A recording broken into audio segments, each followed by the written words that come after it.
So ito na ang pinaka-inaantay ng lahat, ang free admin access para sa mga Globe at Home Wi-Fi modem. So ayan na yung ating bagong site.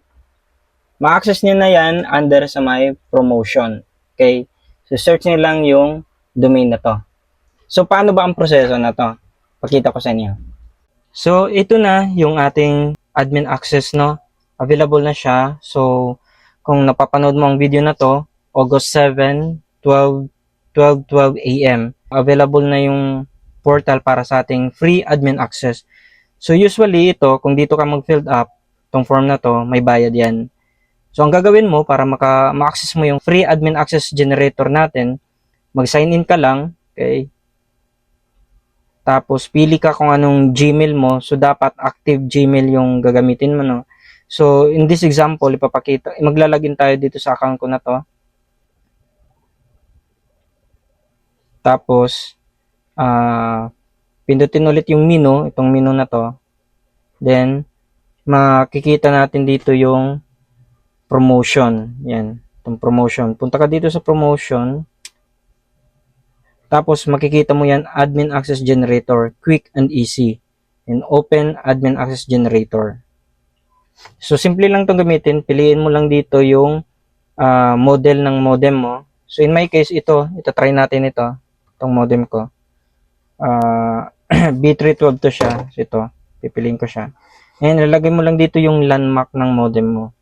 So sa akin 28 64 B0 7A BA at 8A.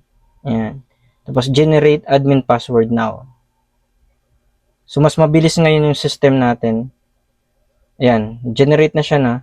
So i-compare natin kung tama ba yung nakalagay dito. 2A, 2CE, 41, triple B, A. So, ayan. So, i-copy mo lang yan. Nandyan na yung instruction kung paano mo yun ilalagin sa yung modem. Ngayon, bago pa lang yung account mo, ganito yan makikita mo. Mag-logout muna ako. Tapos, magsasign in ako ng isa kong account. Magsasign in ulit ako. Gamit yung isa kong account. Ito. So, let's say, new user ako, no? Nag-sign in ako dito.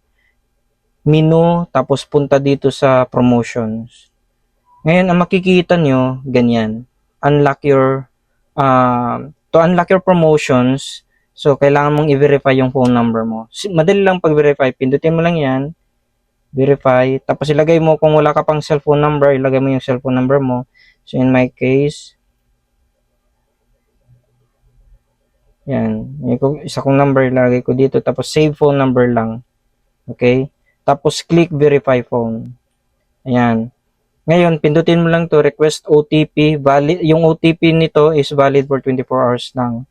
Pindutin mo. Tapos antayin mo na may ma-receive kang OTP. Tayo natin. Ayan. Na-receive na tayong OTP. Yung code 691658. 691658. Confirm phone number. Ayan. Once confirmed na yan, okay, confirm na yung phone number natin, no? Pindutin ulit yung menu, balik ulit dito sa promotions.